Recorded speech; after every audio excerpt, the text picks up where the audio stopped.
সম্মানিত দর্শক শ্রোতা, পরম সৃষ্টিকর্তা যিনি অসীম দয়ালু শুরু করছি তার নামে। আজকে 20 জানুয়ারি। এই 20 জানুয়ারির গভীর রাত্রটা চিরস্মরণীয় অক্ষরে বাংলাদেশের বুকে লেখা হতে পারে, এমনটাই আশঙ্কা করা যাচ্ছে। যাই হোক, সে বিষয়ে সংক্ষেপে আপনাদের সাথে শেয়ার করব। বিশ্ব মোড়ল রাষ্ট্র মার্কিন যুক্তরাষ্ট্র। এই মার্কিন যুক্তরাষ্ট্র তাদের স্বার্থের জন্য, তাদের মানে সর্বদিক থেকে সুবিধার জন্য তারা একটা দেশের সাথে একটা দেশের যুদ্ধ লাগিয়ে রাখে। প্রয়োজনে যুদ্ধ বন্ধ করে, প্রয়োজনে তার আধিপত্য বিস্তার করে, প্রয়োজনে তার শুভাকাঙ্ক্ষীকে স্থান দেয় এবং সর্বোচ্চ চেয়ারে বসায়। এটা তাদের সেই পুরনো কালচার এবং তারা বিশ্ব শক্তিধর জাতি। সেই হিসেবে ডোনাল্ড ট্রাম্প এই বিশ্বের ইতিহাসে মার্কিন যুক্তরাষ্ট্রে দ্বিতীয়বারের মতো প্রেসিডেন্ট হয়েছেন। তিনিই প্রথম। তিনি যেমন অসাধ্যকে সাধন করেছেন এবং ব্যবসায়িক বৈদেশিক সম্পর্ক, কূটনৈতিক সম্পর্ক সব কিছুতে তিনি একটা গরম ভাব নিয়ে সুসম্পর্ক বজায় রাখে। আর সবচেয়ে বড় বিষয় হচ্ছে, অন্যান্য রাষ্ট্রগুলোর যারা প্রধান, শক্তিশালী প্রধান, তাদেরকে এই ডোনাল্ড ট্রাম্প লিড দেয় এবং তারাও ডোনাল্ড ট্রাম্পকে লিড দেয়। সেক্ষেত্রে বাংলাদেশে যেমন তার নির্বাচনের সময় আপনারা দেখেছেন যে সেই নভেম্বর মাসের ভোট 5 তারিখ পর্যন্ত যে জল্পনা কল্পনা, সেখানে তিনি বলেছিলেন বাংলাদেশে সংখ্যালঘুদের উপর নির্যাতন নিপীড়ন হচ্ছে। বাংলাদেশের প্রধানমন্ত্রী থাকাকালীন সময়ে জঙ্গিরা তাকে হটাইছে এবং জঙ্গিদের কবল থেকে মুক্তির জন্য শেখ হাসিনা বাংলাদেশ থেকে বাহিরে এসেছেন।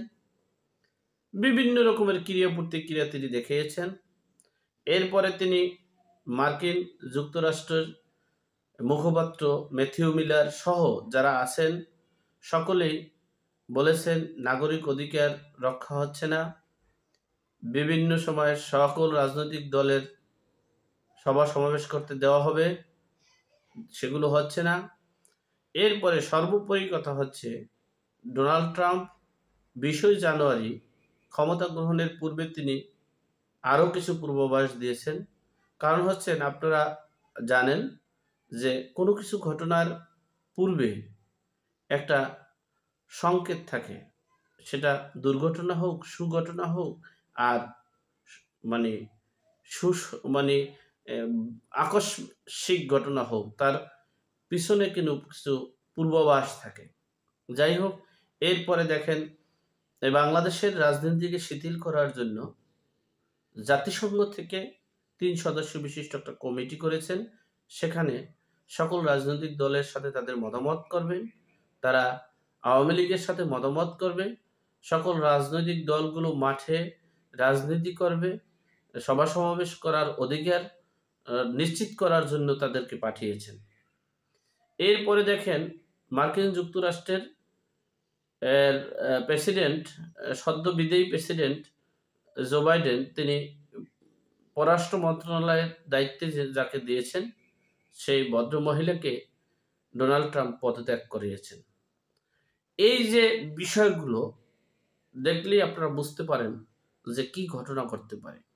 সে সময় সেদিকে লক্ষ্য রেখে ডোনাল্ড ট্রাম্পের এবং পশ্চিমা রাষ্ট্র প্লাস ভারতের সর্বদিকে চাপের কারণে তিনি দেশ থেকে পালিয়ে যাওয়ার সম্ভাবনা আছে। অপরদিকে তিনি একটা কৌশলও করতে যাচ্ছেন যে সবার সাথে সমন্বয় করে জাতিসংঘের 3 সদস্য বিশিষ্টদের সাথে মধ্যস্থল করে আওয়ামী লীগকে পুনর্বাসন করতে চাচ্ছেন নিজেকে রক্ষার জন্য। কিন্তু সেটা কতটুকু সফল হবে আমার জানা নেই। তবে মার্কিন যুক্তরাষ্ট্রের ডোনাল্ড ট্রাম্পের যে দ্বিতীয় নির্বাচনে যিনি ফেল করেছিলেন, বা নির্বাচনে তার প্রথম নির্বাচনের সময় যে অর্থ দিয়েছিলেন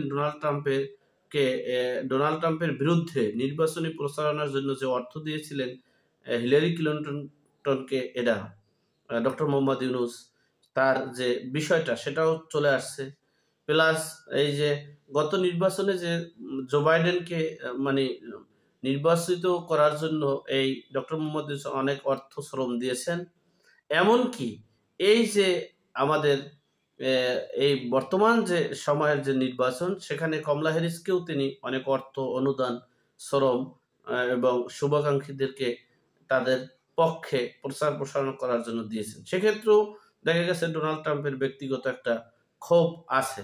এখন সবকিছু মিলিয়ে যদি সেটা তিনি প্রয়োগ করে, তাহলে আজ রাতে যে ডক্টর মোহাম্মদ ইউনুস চলে যাচ্ছেন, দেশ ত্যাগ করছেন, তার পূর্বে কিন্তু তিনি প্রথমেই আমি বলে নেই, আপনারা বিষয়টা জানেন আমার মাধ্যমেই, যে তিনি ভারতের মানে বার্মার আদিবাসী, বার্মা জন্ম বা আরব আমেরিকার আদিবাসী এই ভেড়াকে বিয়ে করেছিলেন। সেখানে একটা মেয়ে ছিল। সে মেয়েকে ভেড়াকে রেখে তিনি তালাক দিয়ে তিনি বাংলাদেশে এসে জামাত শিবিরের শুভাকাঙ্ক্ষীকে বিয়ে করেছিলেন। তৎকালীন সময়ের মতিউর রহমান, নিজামী, আজাদি, যারা যারা জামাত ইসলামের মানে কর্ণধর ছিলেন, তারা ঢাক ঢোল পিটিয়ে তাকে বিয়ে করিয়ে দিয়েছেন। যাই হোক, সেই সেই সে এরপরে তিনি সেই ঘরে একটা মেয়ে আছে, সেই মেয়েটাকে কিছুদিন ২-৩ দিন আগে তাকে গাঁট্টি-গুট্টি গোল করে, আর কি আমাদের আঞ্চলিক ভাষায় বলে, গাঁট্টি-গুট্টি গোল করে তাকে পাঠিয়েছেন। এরপরে তিনিও মানে একটা উদ্দেশ্য, একটা মানে বলে সুইজারল্যান্ডের প্রোগ্রামের কথা বলে চলে যাচ্ছেন। যদি তিনি যদি এই মানে আওয়ামী লীগকে পুনর্বাসন করে, আওয়ামী লীগের সকল রাজনীতিকে সক্রিয় করে, সকল মানে মামলা হামলা থেকে প্রতিপক্ষ করে, মোটামুটি একটা জায়গায় সেট করে করার জন্য যদি সমঝোতা করতে পারে, তাহলে তিনি বাংলাদেশে আসবেন। না হলে তার জীবনের শেষ ইতিহাস এই ২০শে জানুয়ারি গভীর রাত হতে পারে তার জন্য জীবনের শেষ ইতিহাস। যাই হোক, আল্লাহ আমাদের সকলকে সঠিক জ্ঞান দান করার তৌফিক দান করুক। আল্লাহ আমাদের সকলের বিপদ আপদ বালা মুসিবত থেকে হেফাজত করুক। আমিন। আসসালামু আলাইকুম।